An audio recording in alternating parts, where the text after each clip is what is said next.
friends, welcome back to my channel, myself Lisha.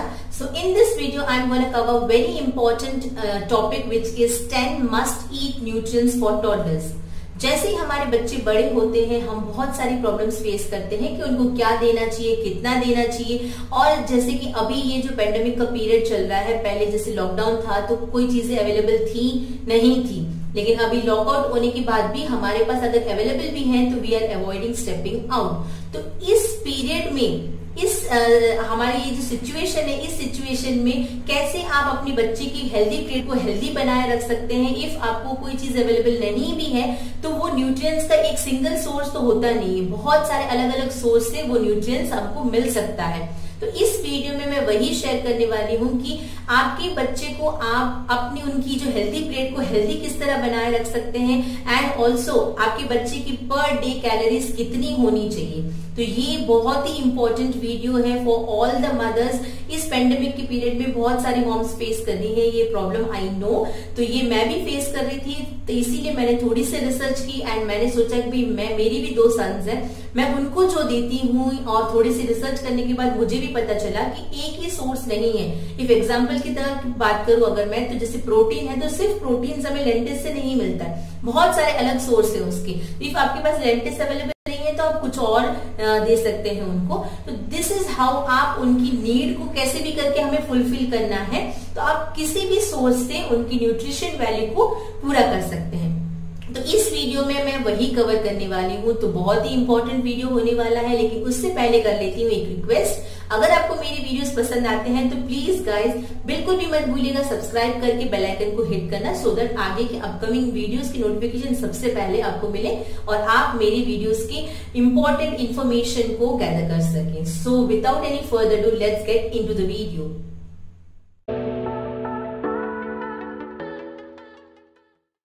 So friends, firstly I'm going to share with you toddlers complete food chart with calories for whole day। एक दिन में उनको कितनी calories देनी चाहिए, कौन से मील में, कौन से स्नैक में कितनी कैलोरीज उनको देनी चाहिए। तो चलिए स्टार्ट करती हूँ। तो यहाँ पर आप देख सकते हैं जैसे ही मॉर्निंग से वो उठते हैं तो फर्स्टली आप उनको मिल्क देती हैं, तो 1 कप मिल्क में होती है 150 कैलोरीज। नाउ नेक्स्टली अगर आप ब्रेकफास्ट बनाते हैं तो कोशिश करें उनको ब्रेकफास्ट में 200 कैलोरीज मिले। नाउ नेक्स्टली उनका जो मिड मॉर्निंग स्नैक होता है, फर्स्ट स्नैक, वहां पर आपको देना है। स्नैक्स में बेसिकली हमें ज्यादा कैलोरीज नहीं देनी है, तो यहाँ पर आप हमें 100 कैलोरीज दे सकते हैं। नाउ नेक्स्ट लंच की बात कर रहे हैं तो लंच में आपको अगेन 200 कैलोरीज देनी है उनको। एंड अगेन हम अगर आफ्टरनून स्नैक की बात करें तो यहाँ पर स्नैक 100 कैलोरीज ही आपको देनी है, उससे ज्यादा आपको नहीं देनी है। डिनर की बात करते हैं तो अगेन 200 कैलोरीज। एंड डिनर के बाद लास्ट में जब आप रात में उनको 1 कप ल्यूकवार्म मिल्क देते हैं, again it should be 150 calories. तो ये टोटल करें अगर हम, तो टोटल उनका कैलोरीज जो पर डे गेन होना चाहिए वो है 1100 कैलोरीज। तो ये टॉडलर्स की बात कर रही हूँ, तो आप ध्यान रखिए कि उनको पर डे 1100 कैलोरीज, इससे 10-15 ऊपर नीचे हो सकता है लेकिन उससे ज्यादा नहीं। तो इतनी कैलोरीज आप अपने बच्चों को पर डे कंपल्सरी देनी ही देनी है।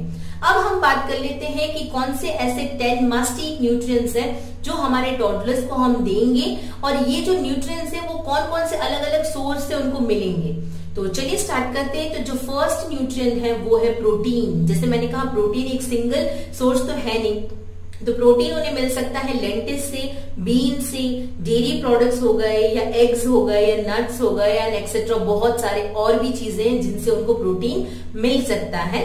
अब नेक्स्टली हम बात कर लेते हैं कार्बोहाइड्रेट्स। तो कार्बोहाइड्रेट्स उन्हें मिलेंगे मल्टीग्रेन और होल व्हीट ब्रेड से, रोटी और पराठा, जो भी आप बना के देते हैं होल व्हीट का या मल्टीग्रेन का, उससे उनको अच्छा खासा कार्बोहाइड्रेट्स मिल जाता है।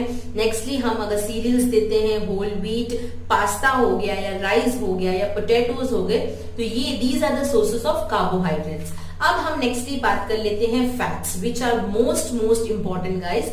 तो फैट्स में again the sources are whole milk, yes, other dairy products हो गए या नट्स हो गए, एंड घी बहुत ही ज्यादा इंपॉर्टेंट है। आप उनके खाने में 1 चम्मच घी तो डेफिनेटली दीजिए उनको हर एक मील में, बहुत ज्यादा इंपॉर्टेंट है ये। तो these are the sources of fats. Now अगर हम नेक्स्टली बात करें विच इज कैल्शियम, तो कैल्शियम उन्हें मिल सकता है होल मिल्क से, चीज से, योगर्ट से, paneer, cream, egg yolks, spinach, broccoli और भी बहुत सारे सोर्सेस है कैल्शियम के। तो आप कैल्शियम को भी बिल्कुल भी स्किप ना करें। इफ आपके पास चीज अवेलेबल नहीं है तो आप घर पे दही जो बना है आपका योगर्ट वो दे सकते हैं, या फिर मिल्क दे सकते हैं, क्रीम दे सकते हैं। तो ये सारे अलग अलग सोर्सेस हैं। इफ एक चीज अवेलेबल नहीं है तो आप उस न्यूट्रिएंट्स की पूर्ति आप किसी और सोर्स से कर सकते हैं, बट आपको देना है।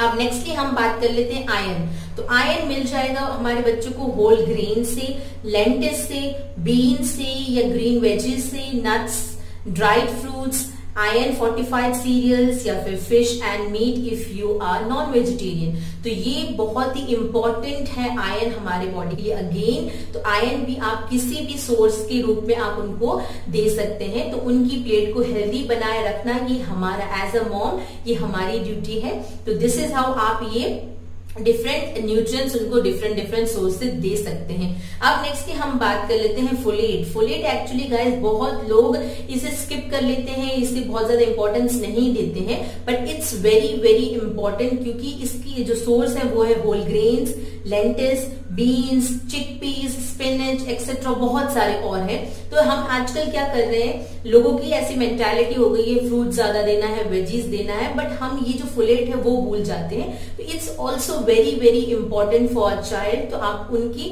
न्यूट्रिएंट्स वैल्यू में फोलेट बहुत ज्यादा इंपॉर्टेंट रोल प्ले करता है। तो उनकी हेल्दी प्लेट में ये न्यूट्रिएंट भी होना बहुत जरूरी है। अब हम नेक्स्ट बात कर लेते हैं फाइबर्स। तो फाइबर्स उन्हें मिल सकते हैं होल ग्रेन से, चिकपीस से, लेंटिस से, beans, seeds, nuts, veggies, fruits etcetera. आप कुछ भी उन्हें ऐसा दे सकते हैं जिसके अंदर अच्छा खासा फाइबर हो। Again very important. Now nextly हम बात कर लेते हैं विटामिन ए। विटामिन ए उन्हें मिल सकता है, the most important source is carrot. If carrots available नहीं है तो स्वीट पोटैटोज दे सकते हैं। स्वीट पोटैटोज भी नहीं है अगर तो आप स्पिनच दे सकते हैं, ब्रोकली दे सकते हैं, स्क्वैश दे सकते हैं या एग योक्स दे सकते हैं। These are again very very important sources of vitamin A. अब हम नेक्स्टली बात कर लेते हैं which is vitamin C. Very very important for the skin, the hair, the eyes, very important है।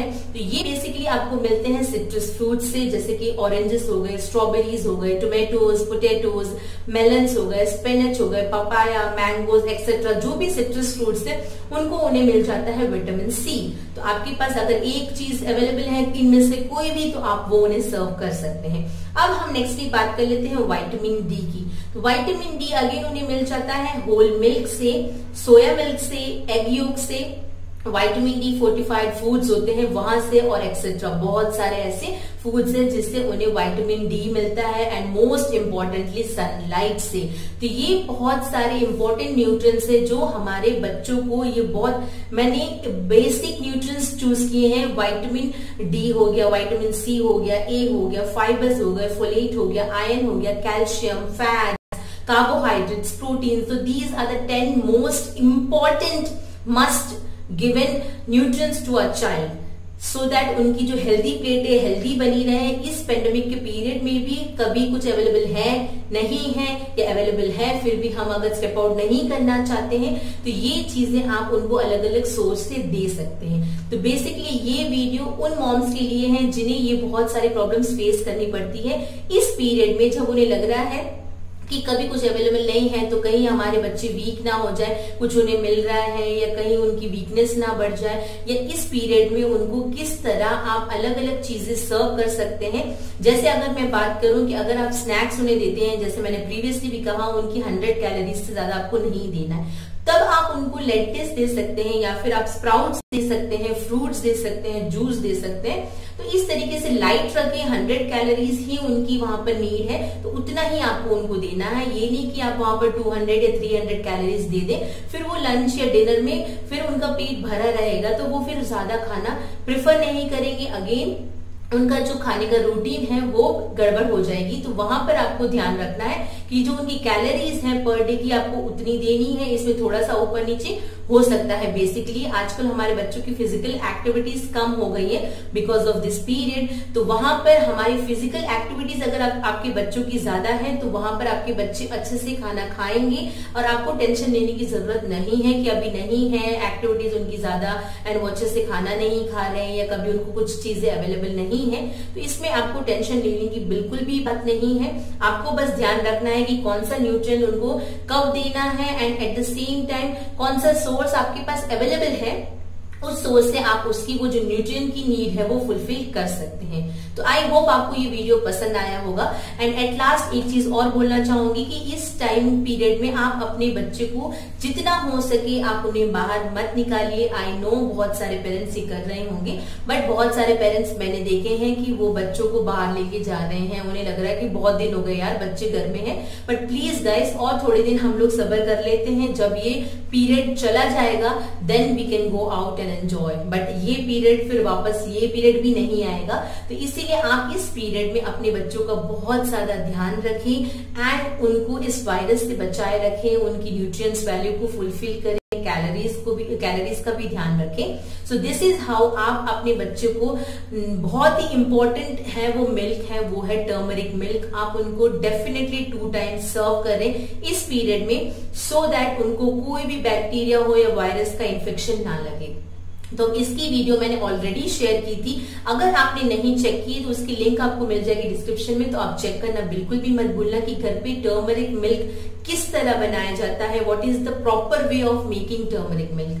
तो चलिए एंड करते हैं अब इस वीडियो को। आई होप आपको इससे थोड़ी सी इन्फॉर्मेशन, आपको थोड़ा सा भी इन्फॉर्मेटिव लगा होगा ये वीडियो। अगर तो प्लीज गाइज लाइक कर दीजिएगा, हमारे एफर्ट्स को थोड़ा सा एनकरेजमेंट मिल जाएगा। एंड ऑल्सो अगर आपको पसंद आई है तो आप और पेरेंट्स तक इसे शेयर करके उन्हें भी ये जानकारी पहुंचा सकते हैं। And at the last, if you are new to my channel, don't at all forget to subscribe and hit the bell icon. So अब end करते हैं इस वीडियो को।